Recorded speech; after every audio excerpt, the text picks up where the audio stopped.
Time to get started on this 74 Mark II lead non-master volume. And the output jacks, I suspected they may not be original because they're not the same type as the input jacks other than the nose. But they do seem to be original upon further consideration, but they are mechanically worn out. The speaker plugs just pull out. If you look at them, I mean, there's the weight of a 6-foot 18-gauge cable would probably pull out just when the amp is in use. So we're going to replace these jacks. The originals will be returned with the amp, but they're just not reliable for a speaker connection. And I'll be going in here and removing all this spaghetti. So I've got this gray for the 16 ohm, this green for the 8 ohm. I've got this kind of mustard for ground. And down here, I can't see the color while I'm on camera, but here, the purple wire is negative feedback, and the other one is 4 ohms. So they've got the 4 ohm tap connected to negative feedback through this 100K resistor here. We may revisit that once the amp is done, but I need to take all that apart and then remove this fuse for the HT fuse. And they've got it wired so the filter caps are on the hot side of the fuse versus on the cold side, the fused side. And I've seen it both ways on various schematics. Either way, I've got to physically remove this fuse to access everything down here on this tube socket. So I'll be very carefully disconnecting all that. And then we'll play around with spliced wires and see what's up with all that. Should be fun. All right, I've got almost everything off of this socket. Still everything is connected over here except the white plate that went here. Everything was just a mess. There's a right and a wrong way to layer connections in a Marshall. Certain stuff should be below other stuff. This was just all cross-wired any which way. It's not very neat. It's not very reliable. It doesn't sound particularly good. And more worryingly, there's some serious scorching of this tube socket here between pin 2 and pin 3, which is the heater and the plate. So once that starts to burn, that's just going to continue to burn and get worse and worse until you're going to have a dead short. It's probably been arcing from time to time, and that's not a good thing. There's a little bit of heat damage to the bottom of the keyway on the tube itself. So these sockets need to be replaced, and I'll try to get the orientation better. Right now they got the plate over here and the cathode over here. I'd like to do that so the cathode's here and the plate's here like you'd find on most Marshalls. Just a neater layout with everything. And I'll rebuild what needs to be rebuilt. I've got the correct wire as I knock the camera and neaten all this up. Totally worth it. No one will notice it when it's done, except the amp will sound better, last longer, and be much less smoky. Well, that scorch, that burn was no joke, and these sockets will not be missed. Whoever put these new sockets in used sockets with a different hole-to-hole dimension, so they drilled new holes, but when they did, they made it all jagged and yucky. So I'm going to go in there and deburr that.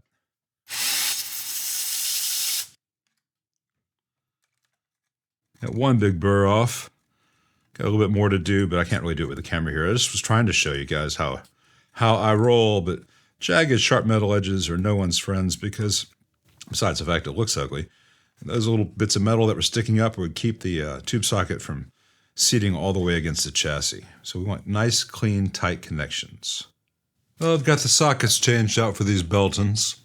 I've got new ground wires connected. I've got some flyback diodes connected to where the plates are, and the plates are connected. And I've got the big heavy-duty heater secondaries from the transformer here. The wire, the original black and red 18-gauge wire for the heater connections from here to here and from here to the phase inverter tube were really mangled by the previous work and not in great shape. So I've got the correct 18-gauge top coat on order, as well as some other colors of the 22-gauge top coat to button this thing up and make it beautiful. But this is going to be much more solid, and these Michael X sockets very, very rarely have any issues with burning or conductivity. While I wait for the wires and other components to arrive to finish the output tubes, I'm going to turn my attention to the filter can caps, change those out, and these are the snipped ends of the old lamp wire connections.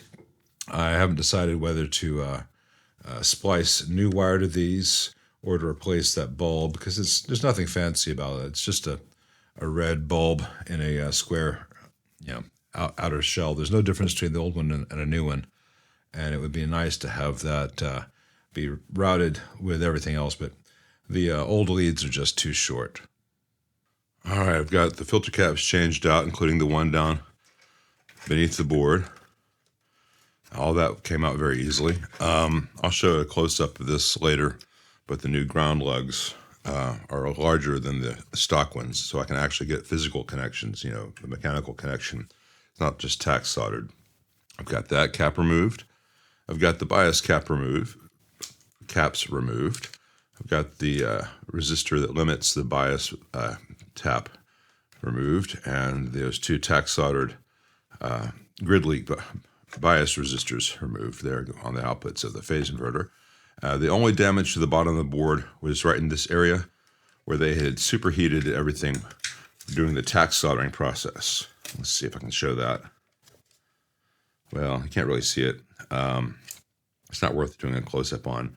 It's not irreparable, and it won't be a factor in the new thing because we're putting a post-phase inverter master volume, so we're not going to use those two physical resistors anyway, and I'll have good connections from each of these cap outputs to the new master volume, and I'll grab the bias, which is where that is, from over here, and all will be well.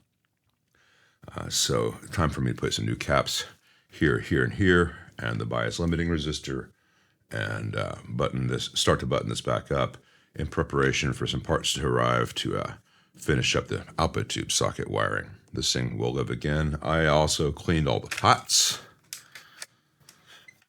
They're not very good quality pots, but they are original, and as far as I know, they work. And whether the amp has an acceptable noise floor with that bus wire or not, we will revisit that later when the amp is otherwise working as it should. So I think this is going to be enough for this video.